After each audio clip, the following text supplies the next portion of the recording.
So guys welcome back to the channel. Hope you guys are doing absolutely great. Point is చాలా late అయిపోయింది కదా, మా manager సతాయిస్తుంది guys. తిట్టురు అని comment box తిట్టురు. So విషయం ఏంటంటే జర ఈ ఆఫీస్ పనిలో బిజీ ఉండే, బట్ ప్రజెంట్గా let's be back on track. So the point is BJP ప్రజెంట్గా అయితే వెస్ట్ బెంగాల్ ఎలక్షన్స్ అయినాయో దాంట్లో గెలిచే ఛాన్స్ ఉందా? ఎందుకంటే చాలా టాక్టిక్స్ ప్లే చేసింది. ఒక విక్టిమ్ పేరెంట్స్ని బీజేపీ దాంట్లో జాయిన్ చేసుకొని పార్టిసిపేట్ చేయడానికి ట్రై చేసింది, ఎస్ఐఆర్ నడిపించింది, సిఆర్పిఎఫ్ ఫోర్స్ డిప్లాయ్ చేసింది, ఇంకా క్రొకడైల్లు, స్నేకులు ఇవి కూడా డిప్లాయ్ చేసింది పలానా బంగ్లాదేశ్ బార్డర్ దగ్గర. బట్ ఇవన్నీ ఫ్యాక్టర్స్ ఏవైతే చేసిందో ఇవన్నీ డిస్కస్ చేస్తూ మళ్ళీ గెలిచే ఛాన్స్ ఎంత ఉంది బీజేపీకి అది కూడా మాట్లాడదాం వెస్ట్ బెంగాల్లో. Let's start the video. So ఒక సైడ్ దీది మమతా బెనర్జీ, ఆమె బ్రాండ్ నేమ్ దీది అనమాట, దీది దీది అని పిలుస్తారు అందరు. అండ్ ఇంకో సైడ్ ఏమో బీజేపీ అగ్రెసివ్ క్యాంపెయిన్. ఇక టార్గెట్ ఏంది బీజేపీ అంటే ఓట్లు ఎంతైతే గెలుస్తుందో మమతా బెనర్జీ దాన్ని కొంచెం మన సైడ్ మలుపుకోవాలి, పబ్లిక్ ఎమోషన్స్ ఏవైతే ఉంటే ట్రిగర్ చేయాలి త్రూ దిస్ ఇన్సిడెంట్. అది ఆర్జే కార్ కేసు అయితే నడిచిన 31 year old డాక్టర్ ని రేప్ చేసి చంపేస్తారు మల్టిపుల్ పీపుల్, ఆ ఎమోషన్ ని గ్రాప్ చేయడం. అండ్ ఇంకోటి ఒక నరేటివ్ కంట్రోల్ చేయడం. ఏంటంటే వెస్ట్ బెంగాల్ ఏదైతే ఉందో అది చాలా కరప్ట్ అయిపోయింది, చాలా అన్యాయం నడుస్తుంది, మీకు అన్యాయం జరగద్దు అనుకుంటే మీరు మాకు ఓటేయాలని చెప్పి కొంచెం నరేటివ్ బిల్డ్ చేసి ఇటు సైడ్ మలపడానికి ట్రై చేస్తుంది బీజేపీ. సో దాంట్లో బీజేపీ యూజ్ చేసిన ఫస్ట్ టాక్టిక్ ఏంటంటే ఈ ఆర్జీ కార్ కేసు ఏదైతే ఉందో, ఒక మెడికల్ కాలేజ్ లో డాక్టర్ రేప్ అవుతుంది, మర్డర్ కూడా అయితే, దాంట్లో మల్టిపుల్ అక్యూజ్డ్ పీపుల్ ఉంటారు, బట్ ఒక్కోడికే ఉరి శిక్ష పడుతుంది, మిగతా వాళ్ళు ఫ్రీగా తిరుగుతారు. అండ్ ఈ కేసులో ఎటువంటి జస్టిస్ రాలేదని చెప్పి వాళ్ళ పేరెంట్స్ ఫైట్ చేయడము. అండ్ మమతా బెనర్జీతో ఆపోజిట్ గా కొట్లాడలేక ఆమె తగ్గట్టు ఆమెకు తోచిన ఎంతో కొంత చిన్న చిన్న ఫైట్లు చేస్తుంటే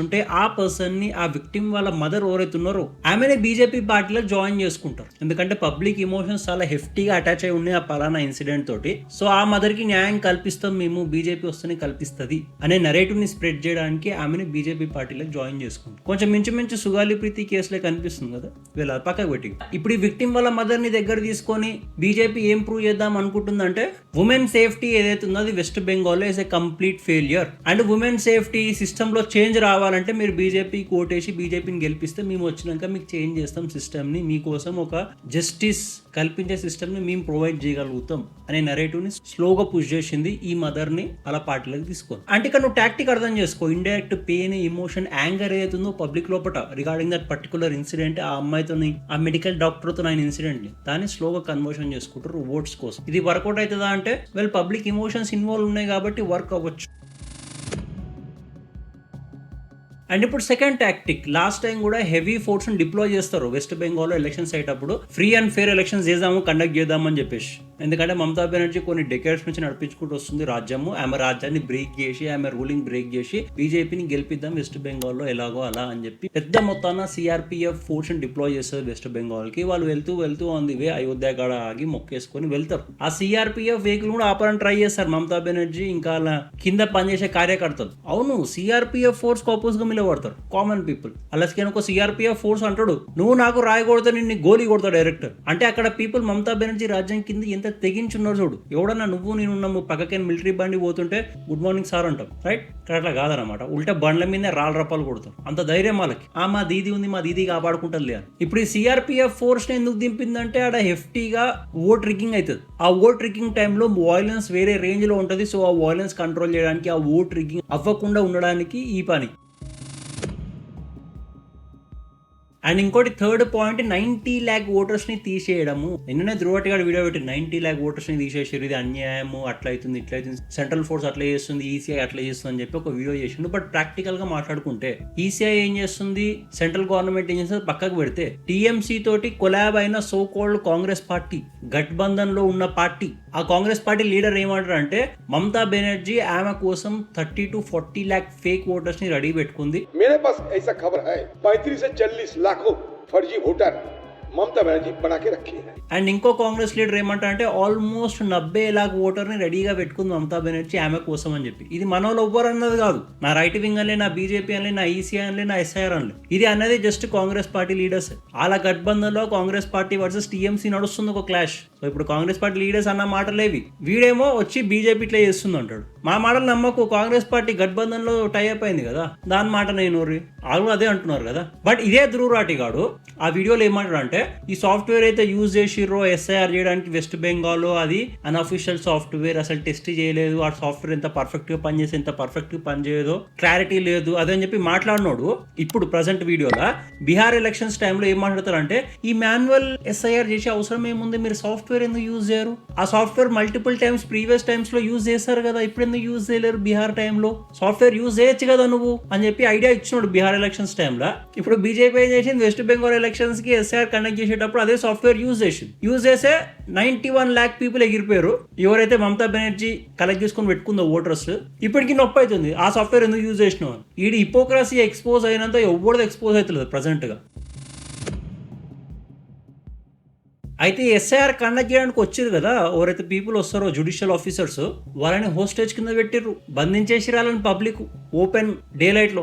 ఆ విషయం మీద పెద్ద రచ్చ అయింది. చూడు మమతా బెనర్జీ రాజ్యంలో ఇట్లా ఉన్నారు పబ్లిక్, ఒక్కొక్క రౌడీల కంటే తక్కువ కాదు, సిఆర్పిఎఫ్ ఫోర్స్ మీద అటాక్ చేస్తారు, వచ్చిన జ్యుడిషియల్ ఆఫీసర్స్ మీద అటాక్ చేస్తారు, మమతా బెనర్జీ రాజ్యంలో మీకు అన్యాయం తప్ప ఏమీ దొరకదు అని ఒక మంచి నరేటివ్స్ క్రియేట్ చేసింది బీజేపీ ఈ ప్రజెంట్ ఇన్సిడెంట్స్ పట్టుకొని against west Bengal government Mamata Banerjee. And ఇంకో పాయింట్ ఏం చేసింది బీజేపీ ప్రెసెంట్ గా అంటే, ఆ బంగ్లాదేశ్ నుంచి ఎవరైతే ఇల్లీగల్ ఇమిగ్రెంట్స్ వచ్చి ఓట్ రిగ్గింగ్ ఓట్లు చెల్లిపోతారో వాళ్ళని ఆపడానికి ఆ బార్డర్స్ దగ్గర క్రొకడైల్స్ స్నేక్స్ ని వదిలేస్తారు. దాంతో పాటు కొంతమంది మిలిటరీ ఫోర్స్ కూడా పెడతారు. బట్ ఎక్కువ మొత్తాన్న ఆ ఇల్లీగల్ ఇమిగ్రెంట్స్ ఆపడానికి ఆ 175 kilometers బార్డర్ రేంజ్ లో క్రొకడైల్స్ స్నేక్స్ హెల్ప్ తీసుకుంటారు. ఇది చాలా డేంజరస్ ప్లాన్ అనిపించచ్చు మీకు, బట్ మనుషులు చాలా క్రూరమైన పీపుల్. ఆ జంతువులను కూడా తాడులు గిల్లు కట్టుకొని ఎత్తుకొని పోయి కోసి పడేస్తారు. మేబీ ప్రజెంట్ గా హెల్ప్ చేయొచ్చు ఎలక్షన్స్ టైంలో, బట్ అమిత్ షా యాక్చువల్గా కొంచెం ఇన్వెస్ట్మెంట్ చేసి ఆ బార్డర్ కట్టడమే బెటర్. మనుషుల మధ్యలో అయ్యే ఈ సోకాల్డ్ పాలిటిక్స్ వల్ల ఈ క్రొకడైల్ స్నేక్ ఇవ్వాలి అవుతాయి. సో ఇప్పుడు ఎన్ని పాయింట్స్ చెప్పినా బీజేపీ ఏ పాయింట్స్ మీద ఏ టాక్టిక్ ప్లే చేస్తుందో కుల్లో ఒక క్లారిఫికేషన్ ఇచ్చిన. First point, emotional trigger. ఆ డాక్టర్ 31-year-old డాక్టర్ తో అయితే కేసు అయిందో ఆ కేసును యూజ్ చేసుకుర్రు for their own political benefit. Second, ఆ జుడిషియల్ ఆఫీసర్స్ ని అటాక్ చేయడము, తర్వాత సిఆర్పిఎఫ్ ఫోర్స్ ని డిప్లాయ్ చేయడము, ఇవి చేసి పబ్లిక్ లో ఒక ఫియర్ క్రియేట్ చేసింది. చూడు మీరు మమతా బెనర్జీని రూలింగ్ లైఫ్ చూస్ చేసుకున్నారు కాబట్టి ఇంత అన్యాయం జరుగుతుంది మీ స్టేట్ లో లా అండ్ ఆర్డర్ ఫెయిల్ అయిపోయింది, సో దాన్ని కరెక్ట్ పెట్టడానికే మా సిఆర్పిఎఫ్ ఫోర్స్ డిప్లాయ్ చేయాల్సి వచ్చింది. చిన్న కైండ్ ఆఫ్ భయం క్రియేట్ చేసింది పబ్లిక్ లో, మేము వస్తేనే మీకు సేఫ్టీ అన్నట్టు. థర్డ్ పాయింట్, ఈ 90 lakh ఫేక్ ఓటర్స్ ఎవరైతే ఉన్నారో సడన్ గా ఒక్క దెబ్బకి తీసి పడేసి సాఫ్ట్వేర్ యూజ్ చేసి, ఇది సపరేట్ లొల్లి. ఇప్పుడు 90 lakh fake voters just west Bengal Mamata Banerjee కింద ఉన్నారంటే నువ్వు ఆలోచించు, 29 స్టేట్లు ఉన్నాయి. అండ్ ఇల్లీగల్ ఇమిగ్రెంట్స్ ప్రతిసారి సప్లై అయ్యేది మమతా బెనర్జీ నుంచి, అట్లా ఆల్ ఓవర్ ఇండియా అక్కడక్కడ సప్లై అవుతుంది. సో ఈమె పర్సనల్ కే ఇన్ని ఓటర్స్ పెట్టుకుందంటే ఇక బయటి వాళ్ళు ఎంత పెట్టుకుని ఉంటారో ఆలోచించు. ఎందుకు రీసెంట్ గా కర్ణాటక కాంగ్రెస్ రూలింగే కదా, అక్కడ కూడా ఇల్లీగల్ ఇమిగ్రెంట్స్ ని తరిమేయాలని చెప్పి వాళ్ళ ఇల్లు గులగొట్టారు కర్ణాటక గవర్నమెంట్. సో ఆలోచించు ఆల్ ఓవర్ ఇండియాలో ఎంతమంది ఉండొచ్చు. చూడు ఇది ఇంకో అన్యాయం మమతా బెనర్జీ చేస్తుంది, యాక్చువల్ పీపుల్ ని మర్చిపోయి ఇల్లీగల్ ఇమిగ్రెంట్స్ ని పోషిస్తుంది అని ఇంకో భయం క్రియేట్ చేసి. అండ్ ఇంకా లాస్ట్ అండ్ ఫైనల్ పెద్ద ఆన్లైన్ వార్. ఈ ధ్రువరాటి గాడు వచ్చేసి ప్రోపగండా సెట్ చేయడం, ఇవన్నీ సెట్ చేయడము, కుల్లా మాట రైట్ వింగ్ అన్నది లేదు, ఈసీఐ అన్నది లేదు. ఓకే, కాంగ్రెస్ లీడర్స్ కూదన్నారు. ఒకతనేమో 30 to 40 lakh ఫేక్ ఓటర్స్ ని పెట్టుకుంది మమతా బెనర్జీ అని, ఇంకో లీడర్ వచ్చేసి 90 lakh ఓటర్స్ ని పెట్టుకుందని చెప్పేసి. సో ఇప్పుడు కాంగ్రెస్ పార్టీ టీఎంసీతో గఠబంధంలో ఉన్నా సరే దానికి కూడా తెలుసు మమతా బెనర్జీ ఫేక్ ఓటర్స్ ని కలెక్ట్ చేసుకొని పెట్టుకుంది ఆమె గెలవడానికి, ఆమె తప్ప ఇంకే పార్టీ గెలవద్దాడ. ఇది కాంగ్రెస్ పార్టీ వాళ్ళకు కూడా తెలుసు. బట్ ఈ సోషల్ మీడియా వార్లు ఈ ధ్రువరాటి గారు ఇట్లా ఇదంతా రైట్ వింగ్ చేస్తుంది, ఇదంతా ఈసీఐ చేస్తుంది. అరే నువ్వు ఇలా మాట వదిలేసాయి, ఆ కాంగ్రెస్ లీడర్ని పట్టుకుంటే టార్గెట్ చేయి. మీరు ఎందుకన్నారు 40,000 ఫేక్ ఓటర్లు ఉన్నది మమతా బెనర్జీ దగ్గర, ప్రూవ్ చేయమని చెప్పి ఆ పలానా కాంగ్రెస్ లీడర్ని అడుగు. ఇంకోటేమో 90 లక్షల ఓటర్లు ఉన్నారు మమతా బెనర్జీ దగ్గర అని చెప్పేసి వాన్ పట్టుకొని అడుగురు. అందరు తెలుసు లెఫ్ట్ వింగ్ అయినా సరే రైట్ వింగ్ అయినా సరే పలానా వెస్ట్ బెంగాల్లో ఆమె గెలవడానికి రీజనే ఇల్లీగల్ ఇమిగ్రెంట్స్ ని ఆమె ఓటర్ బ్యాంక్ కింద చేసుకుని పెట్టుకుంది. సో దాన్ని బ్రేక్ చేయాలని చెప్పి ఇటు కాంగ్రెస్ పార్టీ కూడా వెయిట్ చేస్తుంది, ఇటు బీజేపీ పార్టీ కూడా వెయిట్ చేస్తుంది. అండ్ ఇప్పుడు 70 lakh ఓటర్ని తీసేయంగానే ఇంతగానం రియాక్ట్ అవుతున్న సోకాల్ లెఫ్ట్ వింగ్, అరే మీది ఇదే రియాక్షన్ వెస్ట్ బెంగాల్లో మల్టిపుల్ ఇన్సిడెంట్స్ అయినాయి, అప్పుడు రియాక్ట్ అయి ఉంటే బాగుంటారా. ఇప్పుడు మీరు రియాక్ట్ అయినా మీ మాట్లాడు పట్టించుకోడు, అరే డబుల్ ఫేస్డ్ హిపోక్రసీగా ఉండరా ఇలా అని చెప్పి వదిలేస్తారు. So final punch line, BJP గెలుస్తుందా వెస్ట్ బెంగాల్లో ఈసారి? వెస్ట్ బెంగాల్లో గెలవడం అంత ఈజీ కాదు. ఇప్పుడు వీళ్ళు ఎన్ని స్టెప్స్ తీసుకున్నా, 4-5 స్టెప్స్ తీసుకున్నా సరే, పబ్లిక్ లో ఎంత భయం క్రియేట్ చేసినా, పబ్లిక్ ఇమోషన్స్ క్యాచ్ చేసుకున్నా, ఆర్ఎల్స్ ఎంత మంది ఎస్ఐలా తీసేసినా సరే, ఆడ అనుకున్న దానికంటే చాలా ఎక్కువ మంది ఉన్నారు ఆమెకి ఓటేసేటోళ్ళు. ఆమె ఓట్ బ్యాంకు 90 లాగానే అనుకుంటారు కానీ ఇంకా ఎక్కువనే ఉంది. అండ్ దాంతో పాటు మమతా బెనర్జీ చాలా భయం క్రియేట్ చేసి పెట్టింది. ఇప్పుడు కాదు, ప్రతిసారి ఎలక్షన్స్ అయ్యే ప్రతిసారి ఓట్ ట్రిగ్గింగ్ అవుతుంది, లేకపోతే ఇంకొవరికో ఓటేసిన వాళ్ళని, వేరే పార్టీలకు ఓటేసిన వాళ్ళని ఇళ్ళ మీద అటాక్ చేయడం, ఇంట్లోకి బయటికి గుంజుకొచ్చి చంపేయడం, ఈ ఇన్సిడెంట్స్ మస్తుగానే. ఎలక్షన్స్ అయిన ప్రతిసారి ఇవే ఇన్సిడెంట్స్ అవుతాయి వెస్ట్ బెంగాల్లో. సో పబ్లిక్ లోపల చాలా భయం కూడా ఉంది. అరే మేము ఒకవేళ వేరే పార్టీ ఓటేసినట్టు దొరికిపోతే ఇవి మమ్మల్ని బతకనియదు తర్వాత, ఆ భయం ఫ్యాక్టర్ కూడా చాలా ఉంది. అండ్ ఇప్పుడు కూడా ఎంత ఛాన్సెస్ ఉన్నాయి బీజేపీకి వెస్ట్ బెంగాల్లో గెలుస్తుందా గెలవదా అంటే, ఆనెస్ట్లీ నేను చెప్తున్నా, ఇప్పుడు ఇంత ప్రయత్నం చేసిర్రా, అరౌండ్ లైక్ 35 to 42% ఛాన్సెస్ ఉన్నాయి బీజేపీకి బెంగాల్లో గెలవడానికి. దానికంటే ఎక్కువ ఓట్లు వచ్చినాయి అంటే హ్యాపీయే. బట్ టు మై ఇమాజినేషన్ అన్ని సర్కమ్స్టెన్సెస్ కన్సిడర్ చేసుకుంటే 35 to 40% ఓట్ షేర్ గెలవగలుగుతుంది బీజేపీ. అది కూడా వస్తుందో రాదో తెలియదు. సో ఇది overall video. Hope you guys like this. Please make sure to like, share, subscribe and let's hope for the best. West Bengal people కి ఏది మంచిదో అదే అవ్వాలి. అది. Thanks for watching. Catch you up in the next video. Until then bye by, take care.